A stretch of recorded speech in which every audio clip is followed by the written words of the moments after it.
Assalamualaikum warahmatullahi wabarakatuh.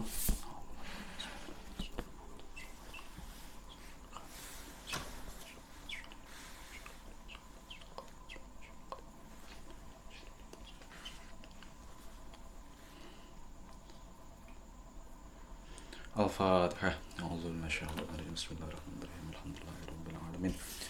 Ar-Rahmanir-Rahim. Maliki yaumiddin. Iyyaka na'budu wa iyyaka nasta'in. Shiratal mustaqim. Shiratal ladzina an'amta 'alaihim ghairil maghdubi 'alaihim waladdallin. Amin. Bismillahirrahmanirrahim. Kita lanjutkan hadis yang kedua dari kitab Mukhtasar Ibnu Jamrah. Hadis yang kedua dari Sayyidina Anas radhiyallahu ta'ala anhu. Bismillahirrahmanirrahim. An Anasin radhiyallahu ta'ala anhu anin Nabi sallallahu alaihi wasallam. Qala salasun man kunna fihi wajada halawatal imani ayyakuna Allah wa rasuluhu ahabba ilaihi mimma siwahuma wa yuhibba al mar'a la yuhibbuhu illa lillah wa yakraha ayyauda fil kufri kama yakrahu ayyuqzafa fin nari. An Anasin dari Sayyidina Anas radhiyallahu ta'ala anhu, Sayyidina Anas bin Malik as-sahabi. Beliau ini adalah seorang sahabat al-masyhur yang terkenal. Beliau menjadi khadimnya, menjadi pembantunya Rasulullah selama 10 tahun. Jadi ketika Rasulullah hijrah dari Mekah ke Madinah, itu Sayyidina Anas masih kecil, masih anak-anak.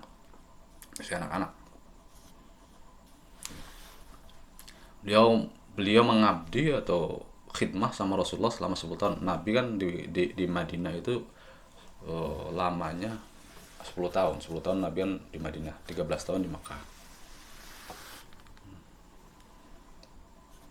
Selama beliau khidmah, selama beliau membantu Nabi, beliau tidak pernah mempertanyakan tentang apa yang dilakukan Nabi atau kenapa kok Nabi nggak melakukan.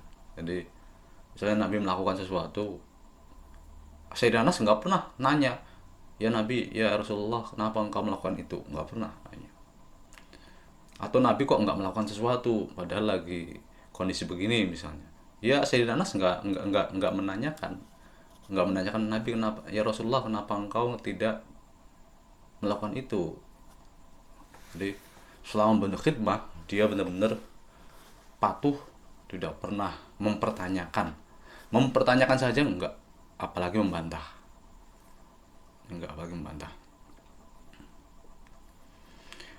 Nah, ketika ya beliau masih bersama Nabi, ibunya sahabat Anas bin Malik ini memintakan Nabi untuk mendoakan sahabat Anas ini. Ya Rasulullah, tolong doakan pembantumu ini, didoakan supaya kaya, supaya banyak anaknya, supaya usianya panjang. Akhirnya Nabi pun mendoakannya, Allahumma aksir malahu wa waladahu wa barik fihi wa atil umrohu. Ya Allah, perbanyaklah kekayaan atau hartanya Anas bin Malik, wa waladahu, dan anaknya Anas bin Malik, wa barik fi, dan berikan keberkahan kepadanya, wa atil umrohu, dan panjangkanlah umurnya. Doanya Rasulullah ini akhirnya diijabah. Akhirnya benar-benar menjadi kenyataan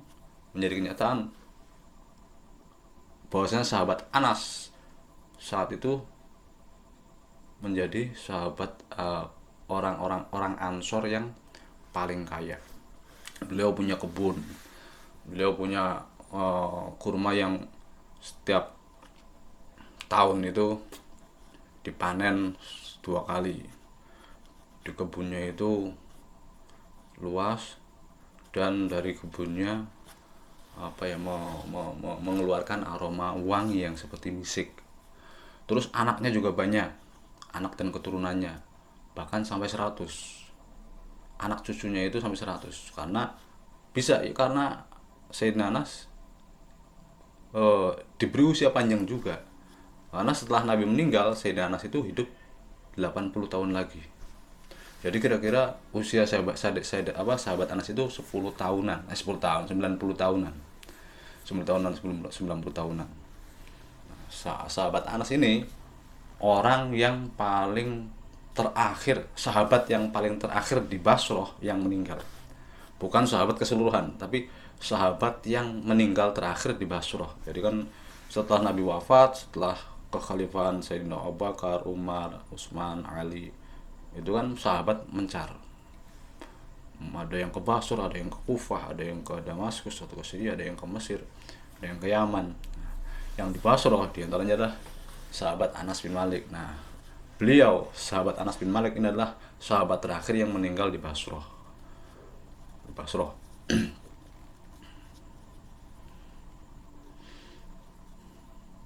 Bismillahirrahmanirrahim. An Anasin dari Anas radhiyallahu taala anhu anin Nabi dari Nabi sallallahu alaihi wasallam qala bersabda sapa Nabi. Nabi bersabda, salasun man kunnah, salasun utawi tiga perkara, tiga hal. Ada tiga perkara, tiga hal man yang utawi siapa orangnya, kang utawi siapa wonge, yang mana siapa saja orangnya, iku kunna ada opo salas, iku kunna ada opo salas, iku fihi ing daleman. Barang siapa yang memiliki sifat, memiliki ketiga hal ini di dalam dirinya, wajada maka menemukan sopaman halawatal imani ing manisnya keimanan. Halawatal imani ing manisnya keimanan. Siapa saja orangnya, ada tiga ada tiga yang siapa saja orangnya bersifat tiga hal ini atau memiliki ketiga sifat ini, maka dia akan berlaku atau condong kepada ketaatan dan merasa nikmat, merasa enak dengan ketaatan tersebut, meskipun ibadah atau ketaatan itu sesuatu yang berat atau beban. Seperti puasa itu kan lapar, tapi kalau orangnya itu memiliki ketiga sifat ini, yang rasa enak halawah. Atau haji, panas-panasan di Arafah, tawaf, panas-panasan itu ya, kalau orangnya punya persifatan ini ya, meskipun ibadahnya itu sangat berat, ya rasa nikmat. Apa sholat subuh ngantuk, orangnya punya keimanan, punya rasa ketiga sifat ini, ya maka ya akan merasa nikmat.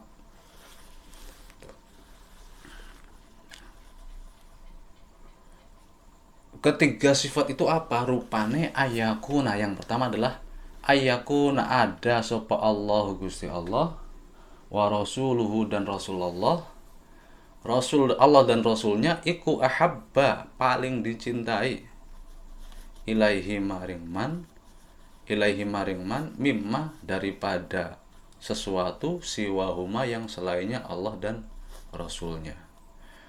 Sifat yang pertama, Allah dan Rasulnya adalah orang atau dua hal, dua zat yang paling dicintainya daripada yang lainnya. Ya daripada anaknya, daripada orang tuanya, daripada harta bendanya, pokoknya daripada yang lainnya. Pokoknya yang paling dicinta adalah Allah dan Rasulnya. Oh ya, kembali lagi masalah ketiga sifat ini berarti, tapi tidak harus sempurna, tidak harus semuanya. Artinya begini, orang yang memiliki ayah wal murad bi kauniha fihi ghalabatuha alaihi, orang yang memiliki ketiga sifat ini, tidak semua sifat ini secara penuh. Misalnya dia hanya mempunyai sifat mahabbah, kemudian sifat yang lainnya, tapi yang lainnya itu setengah-setengah atau kurang penuh. Nah itu ya nggak apa-apa. Yang penting memiliki sifat ini, meskipun tidak secara penuh, secara full. Yang pertama adalah mencintai Allah dan Rasulnya. Apa sih mencintai itu? Ya, mencintai itu adalah ya mencintai secara akal, bukan secara tabiat. Senang, cinta, suka karena akal, bukan karena tabiat. Contohnya begini, antara suka suka secara akal sama suka secara tabiat. Orang sakit, ketika diminumi obat, itu pasti nggak mau tabiatnya, nggak mau lah pahit. Tapi ketika secara akal, dia akan menerima obat itu mesti pahit karena tahu kemaslahatan dari obat itu. Nah, sukanya itu karena akal, bukan karena tabiat, bukan karena hawa nafsu. Bukan karena hawa nafsu. Nah,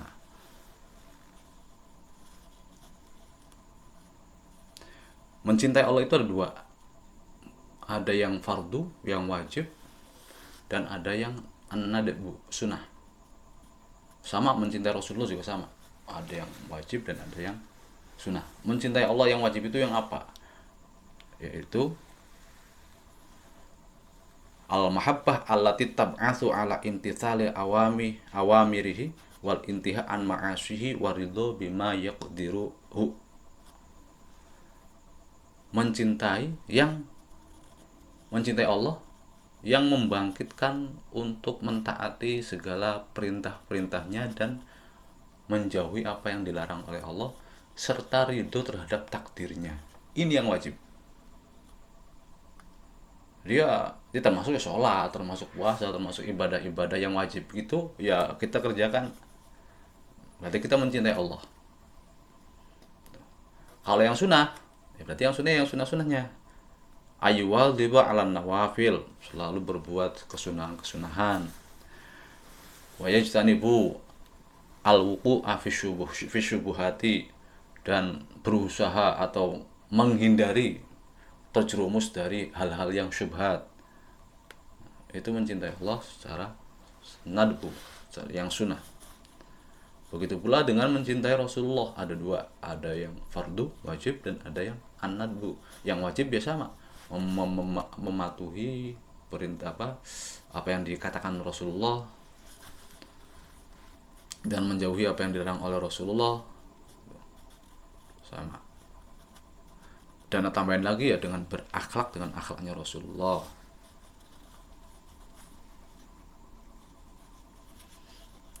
Yang kedua, wa ayyuhibbal mar'a la yuhibbu illa lillah.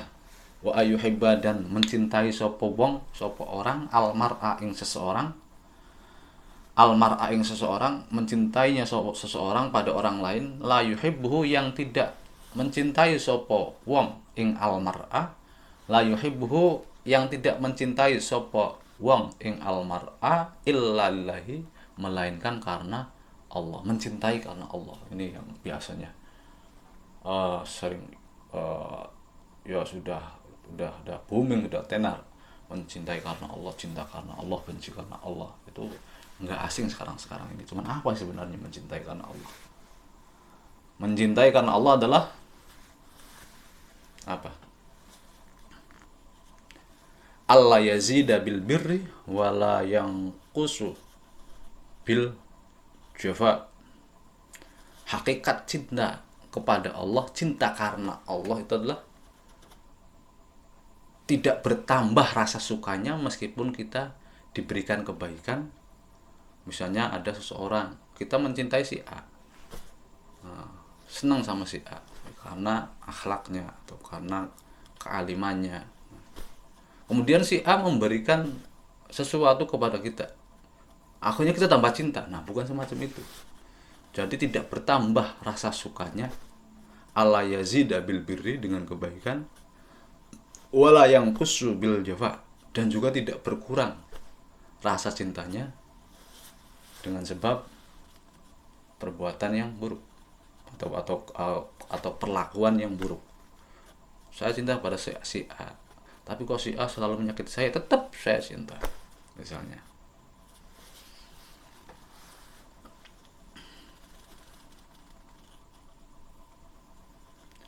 Nah, di sini dikatakan ayyuhibba al-mar'a. Ayyuhib, seseorang mencintai, menyukai seseorang yang lain.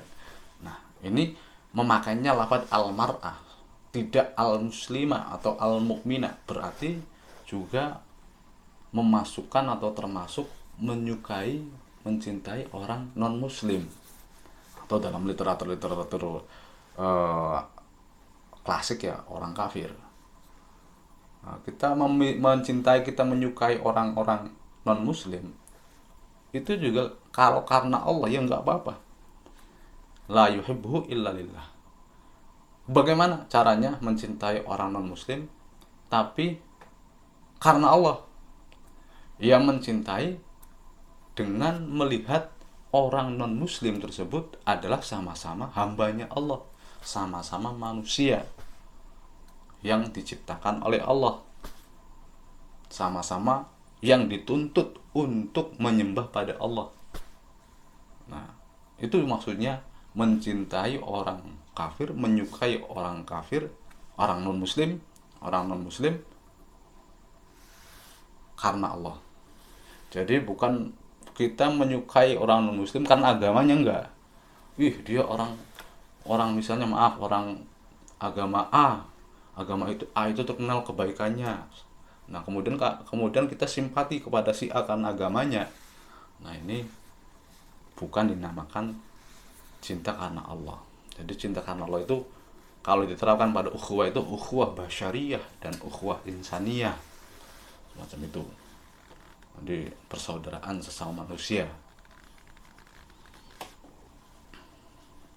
Wa ayyakraha ayyauda fil kufri.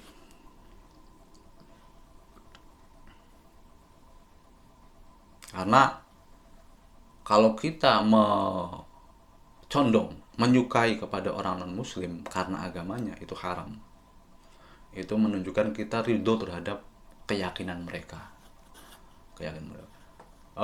Mereka bisa misalnya lagi merayakan merayakan hari raya atau hari kebesaran agama mereka. Terus ya kita senang sama mereka, bukan senang ridho terhadap keyakinan mereka, tapi senang melihat mereka senang itu. Senang melihat makhluk Allah senang itu. Bukan senang karena mereka merayakan keyakinannya. Tidak. Tapi karena senang, karena nggak ada kesusahan di mata mereka. Itu yang susah.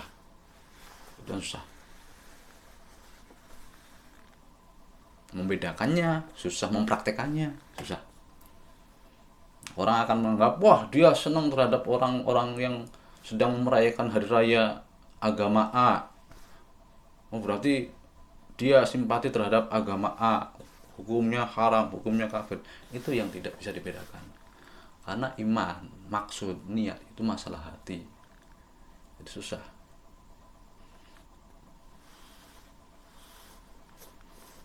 Wa ayyakroha dan membenci sapa wong sapa man ayyauda ing menjadi sapa man. Yauda itu maknanya sebenarnya kembali. Ayyauda ing kembali atau menjadi sapa man fil kufri dalam kekufuran. Pada kekufuran, dalam kekufuran. Kama yakrohu sebagaimana benci atau tidak senang sapa man ayyuqzafa ing dilemparkan atau dijerumuskan sapa man finhari ke dalam neraka. Dan yang ketiga adalah sifat yang ketiga yang barang siapa memiliki sifat ini akan mendapatkan nikmatnya iman, manisnya iman adalah dia nggak senang kalau menjadi kufur. Ini kan karena hadis ini adalah sabdanya Nabi dan disampaikan kepada para sahabat, maka yang menggunakannya redaksinya ayyauda, kembali ke kekufuran. Kembali ke kekufuran. Karena apa? Karena sahabat sebelum masuk Islam, sebelum ada Nabi, ya dalam keadaan kufur, dalam keadaan kafir. Tapi ketika dipraktikkan kepada kita yang asli Islam, dari lahir, dari ibu kita Islam, dari nenek kita Islam, nah, membencinya itu bukan membenci untuk kembali ke kafiran, tapi membenci menjadi kafir. Benci kita kalau menjadi kafir. Ya maksudnya benci terhadap kekafiran, benci menjadi kafir ya kita nggak senang kalau meninggalkan agama kita, syariat kita itu. Nggak senang. Kenapa? Ya itu bukti dari keimanan kita. Kalau kita benar-benar iman, ya kita nggak akan senang keluar dari Islam menuju ke kekafiran atau kekufuran. Bismillahirrahmanirrahim. Wa an Ubadah As-Samit bin As-Samit anna Rasulullah sallallahu alaihi wasallam qala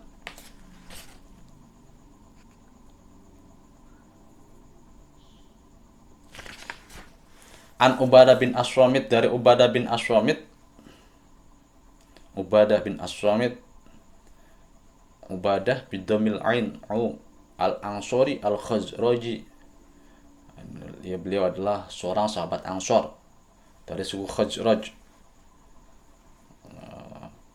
Sama seperti Sayyidina Anas juga dari suku Khazraj, Ansor. Ubadah meriwayatkan hadis dari Nabi sebanyak 181 hadis.